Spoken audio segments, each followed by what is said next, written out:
Oh my God.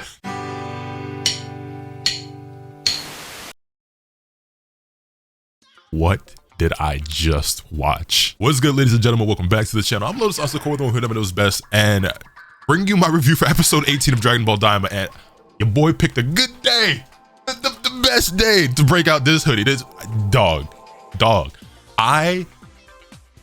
My brain is broken. I don't even know where to begin. This was hands down, by far, chef's kiss masterpiece, 10 out of 10, best episode of the series so far. Don't care, argue with a brick wall. You can't convince me otherwise. This right here, this is Peak Dragon Ball. And I don't throw around the word peak because I think it's one of those things that's become like redundant and corny because it's so overused, but like, this gave me everything I personally could have ever asked for from a Dragon Ball episode. You know what I'm saying? Action, transformations, beam struggles, comedy. I was like, oh man. Okay. So like, if you're watching this episode, if you're watching this review, I'm gonna assume you've seen the episode. We just gonna jump straight into it.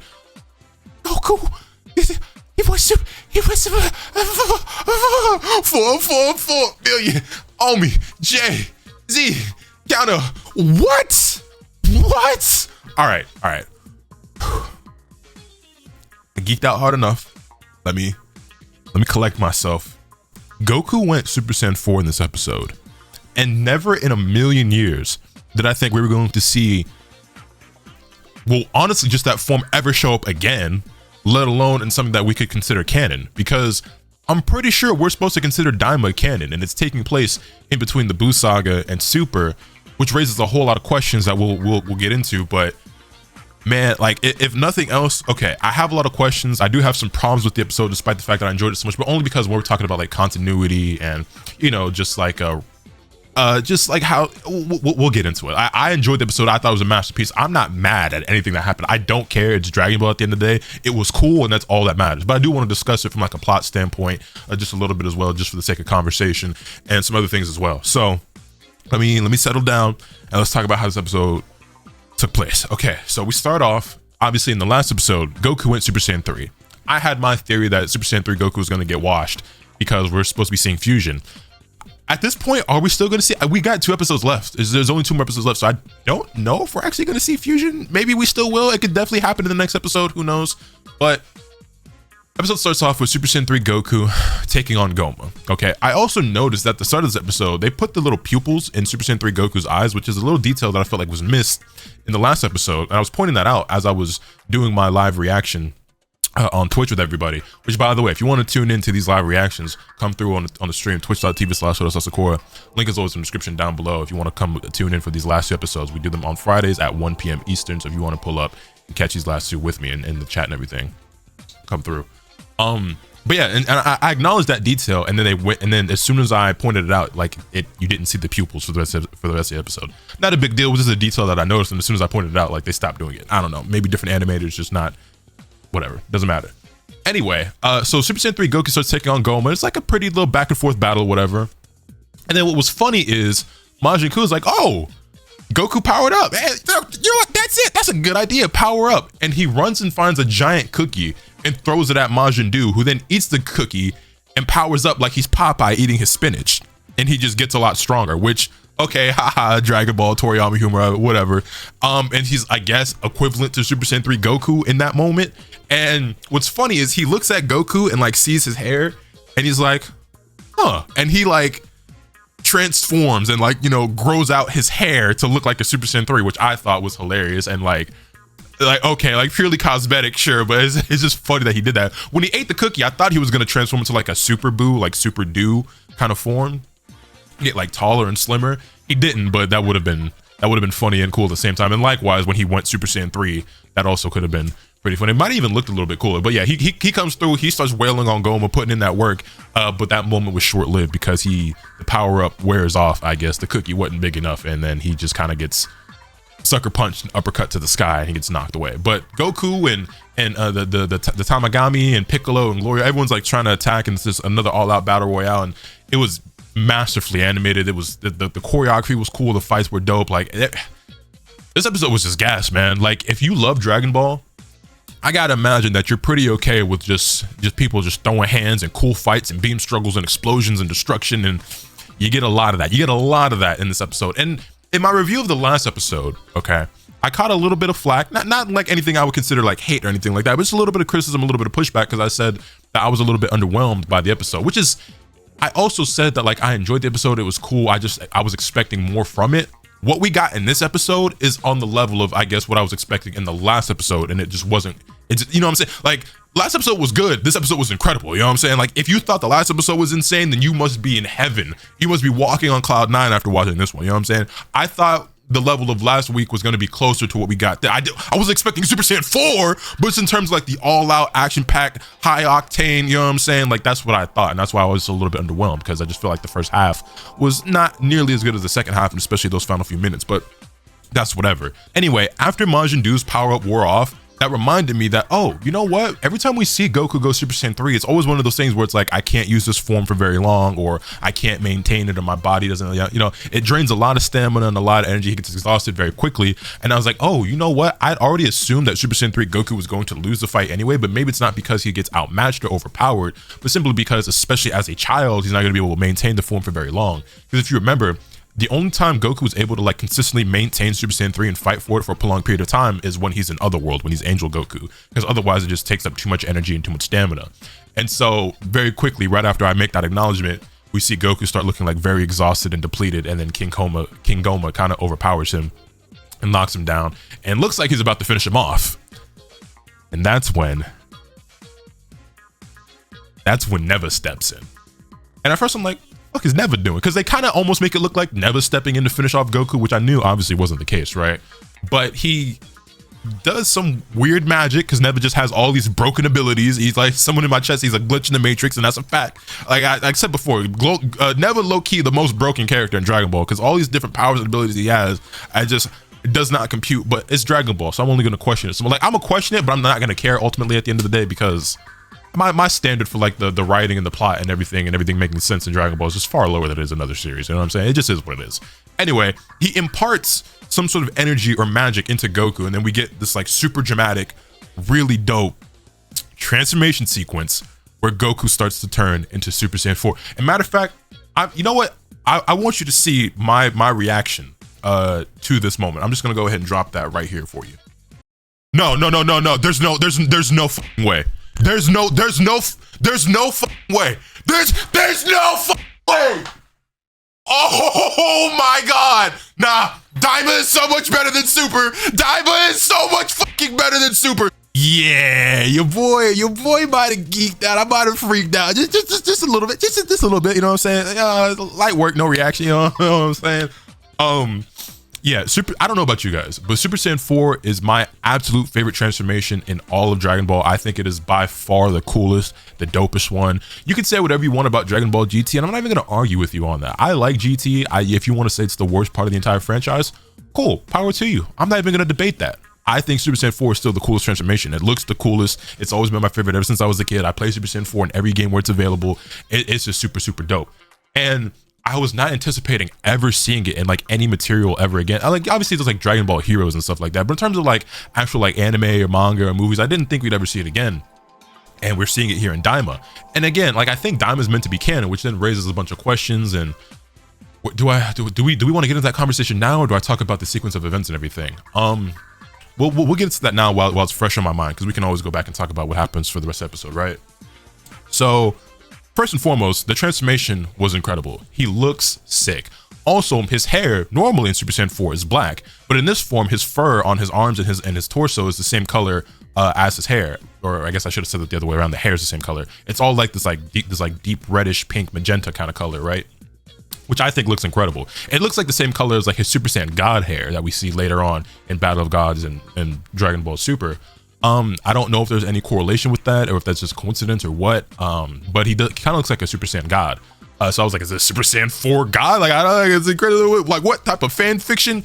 And that's something to be said about this. This episode was just fan service galore. This was like some 13-year-old who just finished watching Dragon Ball GT just came up with a new fan fiction, and that's what this episode was. And I loved every second of it. I ate it up, breakfast, lunch, and dinner. I need more of that expeditiously. I wanted to see Super Saiyan 4 Goku just wail on Goma for the whole episode, because it's just, you know what I'm saying? Anyway, there are actually some other differences as well with this form compared to what we see like in GT with Super Saiyan 4, right? So it's not just the hair, but also even like his proportions, they're a little bit more ape-like, where his arms are a little bit longer, his torso is a little bit longer, his legs are a little bit shorter. It's not like drastic, but if you look, you can clearly see like his proportions are a little bit different. Also, his arms are not fully covered in hair. I don't know if this is like common among apes or whatever, but normally the fur just extends all the way to his wrists. And like I think even in like GT, like he has wristbands on and his fur like even pokes out past his wristbands. Whereas in this, it like kind of stops a little bit short and like his arms are still like naked, I guess, to for lack of a better word. So the fur just doesn't extend nearly as far. I don't really know what the significance of that is. But also even the fighting style, the whole fighting style he uses, it's reminiscent of like OG Dragon Ball, where Goku was like, he's a martial artist and always has been, but it's a little bit more unorthodox at times. He's a little bit of a monkey, you know what I'm saying? Like that's what Goku is. He's a monkey, you know what I'm saying? So you see him like swinging with his tail and like being more acrobatic and athletic and doing these flips and like kind of runs a little bit and like uses like his arms and his hands to like run a little bit, you know what I'm saying? And it was really cool because he was still doing martial arts and still fighting like Goku, but a little more, you know what I'm saying, animalistic. And I thought it was super sick. That just made Super Saiyan 4 even cooler to me, honestly, because it was still like I would say it was like 80% still what we expect and know from Super Saiyan or from Goku or just Super Saiyan 4, whatever. But it's sprinkled in like 10 to 20%, little bit of little ape-like tendencies, you know what I'm saying? And I just thought it was really dope and just honestly added to the fight even more and just made it even cooler. Obviously, I wanted to live in the moment, but my brain couldn't help but like come up with a bunch of questions and things I wanted to ask about this. So first of all, what the hell did Neba do? We get no explanation behind that whatsoever. What did he do? Why can he do that? Is this a dormant ability that Goku always had? Will we ever see it again? Could he do the same thing for Vegeta? If so, why doesn't he? This is so many thoughts racing through my head. Also, if this is meant to be canon, how come we never see this in Super? How come we've never seen this in the manga? Will we see this in the manga at some point? How do you explain and justify all this, etc., etc.? And, you know, I thought about it as the episode was progressing, and I've thought about it more since the episode has ended. And I'm going to assume, my theory, my prediction would be, my prognostication is that this is an ability that Neva has for whatever reason, whether he imparted life force, some sort of magic, his energy, his ki, whatever the case is. This is something that he has, that he can do, and that Goku cannot access this form on his own for whatever reason. This is just me trying to figure out how they're gonna explain and predict this, because like you have to have some sort of justification for why this is never. And the reality is, like, the outside of universe explanation is that obviously this came after Super, right? Even though it's in between, even though it's before Super in the Dragon Ball universe timeline. Like, if Goku could do this, how come we never saw it in the manga or the anime or any of the movies, right? And I'm just going to assume that's because he can't do it without Neva's help, and we never see Neva again. I think that would probably be the cleanest way, at least off the top of my head, that I can think of as how they justify the fact that this happened and we don't see it again. That being said, though, Toyotaro, being the fanboy that he is and loving the fan service and the fan fiction and everything, and basically just writing his own fan fiction Dragon Ball manga at this point, I would not be shocked if they do go another route, if he does manage to sprinkle this and slip Super Saiyan 4, because, bro, like, you know what I mean? And honestly, I want my prediction to be wrong and they find some other way, even if it's a bullshit reason, just because I'm such a fanboy of Super Saiyan 4, I want to see it show up in the manga. Even if we never see it in a movie or another anime, like, for it to show up in the manga, even if it's only for a brief moment, you know what I'm saying? Like, I think that would be super, super sick, personally. That's just me. So does it make sense that Neva can do this? Not really, but half of his abilities make no sense as to how or why he's able to do these things. Does it make sense that Goku went Super Saiyan 4? No. But here's my thing, right? Here's my thing with Dragon Ball.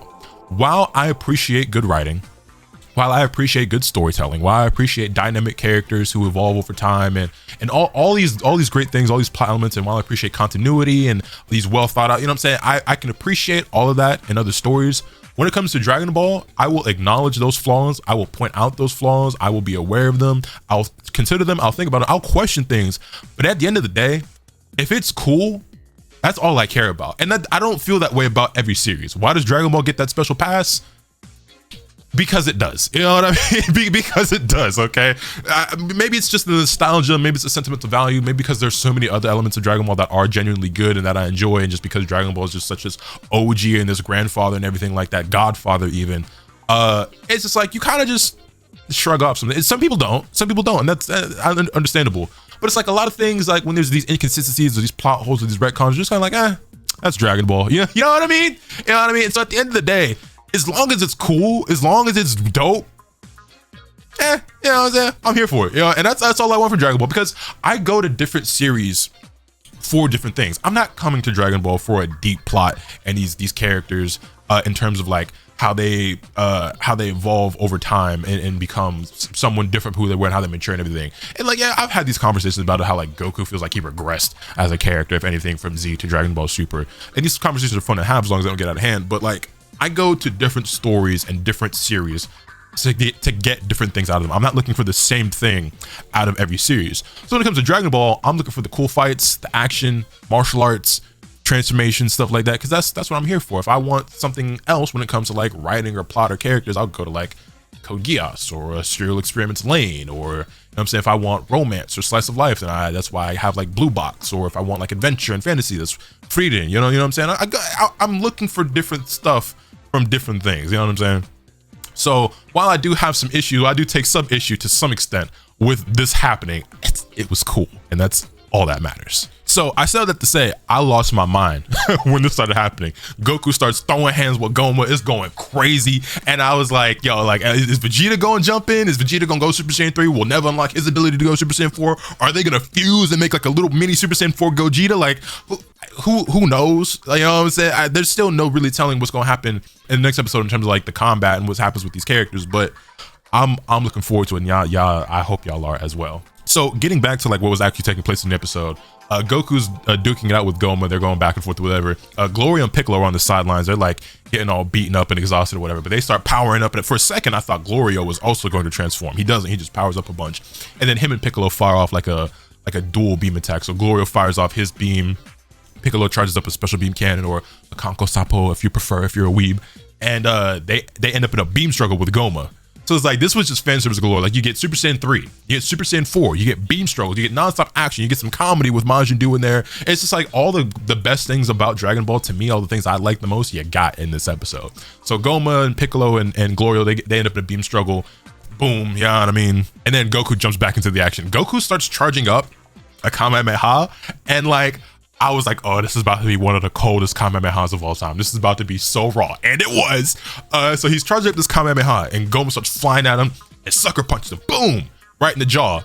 Goku kind of eats that shit. He's just like, I was like, oh. And what I thought was about to happen was that Goma was just going to start wailing on Goku, and Goku was just going to be tanking that shit and charging up this Kamehameha, and boom! Point blank in his face. That's not exactly what happened. So Goku eats the first punch. Then Goma throws a second punch, and that kind of knocks Goku off balance and into the air. Right, and he starts to do like a backflip, and then it goes in slow-mo, you know what I'm saying, and Goma is like, you know what I'm saying, he thinks he's about to finish him off, and Goku starts slowly spinning around, and then you hear Ka, man, you know what I mean? You know what I'm saying, boy? Boom, fires off a Kamehameha, point blank. Goma tries to deflect it and everything, but it's just, oh man, this episode was so sick. So they continue fighting and everything like that. Goku thinks he's finishing off Goma. Goma gets blasted back into this like ravine or this canyon or whatever.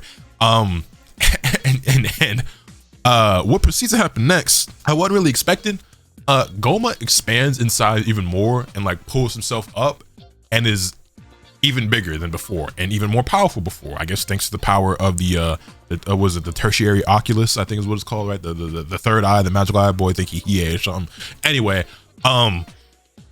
Yeah, and then he like captures Goku, and Goku starts regressing in form. So he goes from Super Saiyan 4 to 3 back to Super Saiyan and all the way back down to base form. And while this is all going on, while it's looking like, oh, it's about to be wraps, like Goku's gonna get finished off by Goma and all this is going on, Adensu contacts Glorio with a little communication device that says, hey, bring me them 2 Dragon Balls. Because remember, Glorio's working for Adensu. Now, is he really working for her? Is his heart really in it? We still don't really know, but they kind of allude to it here at the end.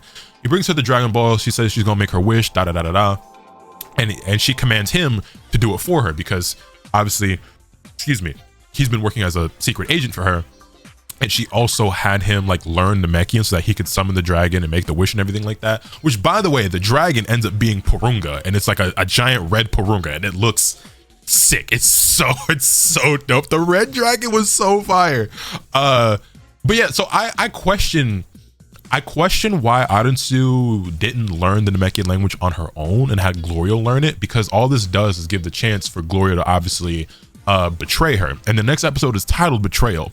And we didn't get to see much from the next episode preview. It was literally like 3 or 4 seconds. And all we see is like a wish. We see Adansu for like a frame. We see the dragon for like a frame. I'm saying we really don't get to see what's going on, but Glorio seems very hesitant and reluctant to actually obey Adansu's orders and grant the wish to make her the new Supreme Demon King and like overthrow Goma and become all powerful and everything like that. Like he seems like he really doesn't want to do it. And after this adventure he's had with Goku, and whether or not his motives were there the whole time, whether his heart was really in it for Adansu in the first place, you know, is questionable. But he's making a wish. By the way, Goma tries to interrupt this wish. Before I forget, Goma flies in trying to interrupt the wish and like tries to attack Porunga. And Goma's massive, but like we know how giant the dragons are in Dragon Ball when they get summoned from the Dragon Balls. Insane. But like Goma is a massive person at this point, and he's like the size of like Porunga's finger. Like Porunga blocks him like this and like flicks him away, and Goma goes flying. Haha. Glorio makes a wish, and obviously I don't speak. Maybe if I go back and actually read the subtitles some more, maybe I could get a better idea of what it was that he actually said. But the very last thing he said was something that said like "child put up a pool," something like that, right? He's speaking Namekian, and I'm pretty confident, and I'm sure you guys are making the same prediction. You would assume as well. Instead of granting the wish for Adansu to become the new Supreme Demon King, he wished for Goku and the gang to be reverted back into adults. He wished that they were no longer children. Or maybe he wished for Adansu to become a child, which that wouldn't make a whole lot of sense. I'm sure, surely he wished for them to become adults again. But he said something along the words child, so that's involved in the wish somehow. Next episode's titled Betrayal. They make it seem like Pansy's like really upset and in utter shock and disbelief that Glorio betrayed them. So they're kind of low-key trying to make it seem like they're talking about Glorio betraying Goku and the gang, but it's really going to be Glorio betraying Adansu, right? So what takes place after that, because they still have to deal with Goma at the end of the day, right? Like he got knocked back by Porunga, but he's still there, he's still powerful. They're still gonna have to fight. Now, would them being adults again make them powerful enough to take on Goma? Probably not. All things considered, like if you had Super Saiyan 3 and 4, even as children, weren't able to really, you know, take out Goma. It's still gonna take some more. So is fusion still gonna come into play? I don't know. Who knows what's going on at this point? Like we saw Super Saiyan 4, so the sky's the limit. Like literally anything is possible. Literally anything is possible. Luka Doncic getting traded to the Lakers, Goku going Super Saiyan 4 and canon Dragon Ball material. You know what I'm saying? Like we might see Naruto show up in the next episode for all I know. Like anything is possible these days. You know what I'm saying? Sky's the limit. And honestly, even the sky ain't the limit. You know what I mean? Like if you can dream it, it's possible. So you know what I mean? But yeah, so next episode I don't imagine it's going to be nearly as action packed as this one was, but that's fine. Like I got my fill, and I just want to see how the rest of it plays out. But there's bound to be more action because they still have to take out Goma. There's only 2 episodes left, so how they're going to wrap this all up in 2 more episodes, I don't know. But I'm looking forward to it, and I do hope. It's probably not going to happen, but I do hope that when the Dragon Ball manga, when the Super manga does come back, at some point they slip Super Saiyan 4 in there, even if it's only for like 1 panel, just to show that he can do it. Let alone if it's for a fight or anything like that, you know what I mean? Because like the thing is, like even if you say Super Saiyan 4 is like weaker than Super Saiyan God or Blue or Ultra Instinct or anything like that, and it probably is, that hasn't stopped Goku from using other forms. You know what I'm saying? He doesn't always just go to his most powerful form when he fights. Sometimes he'll use Super Saiyan God for one reason, or maybe sometimes he'll use Super Saiyan Blue, even though he could go Ultra Instinct, or even just regular Super Saiyan. You know what I'm saying? He doesn't always just power up to his very limit when he fights people. And you know, there's been justifications at times for him using other forms for the reason, like Super Saiyan God is faster than Super Saiyan Blue, so I'm going to use red instead of blue. Super Saiyan 4 seems to have its own unique fighting style compared to some of his other ones, where it's maybe a little bit more unorthodox, a little more unpredictable or something like that. So I can see how they could have that come into play in the future, where it's like this form is a little bit weaker than, say, like, I don't know exactly where you want to scale it. I'm not a power scaler. I'm not here to have those debates and those conversations. But let's just say, for argument's sake, right, let's say Super Saiyan 4 is just like a little bit weaker than God or on the same level as God or something like that. I don't know, right? It's like, oh, like or even if it's like, well, I don't know. Like I said, I'm not a power scaler. We're not going to get into that conversation. But there just might be a point where it's like, this form is a little bit weaker, but it has a more unorthodox and less predictable fighting style that would allow me to handle this particular opponent better. You know what I'm saying? Like, again, like you don't want to think about it too deeply as Dragon Ball at the end of the day, because it's like, bro, if I were to just power up to Ultra Instinct, where I'm like way stronger, faster, and everything like that, and I could bob and weave everything, like why would I ever need to use this? But yeah, I just want to see it. Just for me, selfishly, you know what I mean? I just want to see it some more. I'm gonna definitely be watching this episode again because I was insane. But yeah, there's probably some other things that I should talk about or acknowledge, or that I want to question. But this episode, this review has already gone on for almost 30 minutes, and I spent majority of this episode just nerding out, right? Yeah, I'm not gonna say it made the most sense. I'm not gonna say that it fits in line continuity wise with the timeline and the plot and everything. But you know what? it was cool as fuck, and that's all that matters. Easily the most hyped episode of Daima. This singular episode I enjoyed more than any episode of all of Dragon Ball Super. I said before, I think Daima's better than Super. Got some pushback on it. Some people agree. I don't really care one way or the other. It's my opinion. If you agree or disagree, it doesn't fucking matter to me. It's what I think. So yeah, masterpiece, 10 out of 10 episode. Can't wait for next week. Let me know your thoughts in the comment section down below. Hit this video with a like if you enjoyed. Subscribe if you haven't already so you can stay tuned for all awesome content I'm bringing you. With all that being said, that's pretty much all I have for today. Remember, nothing can happen to you swing the bat. Later.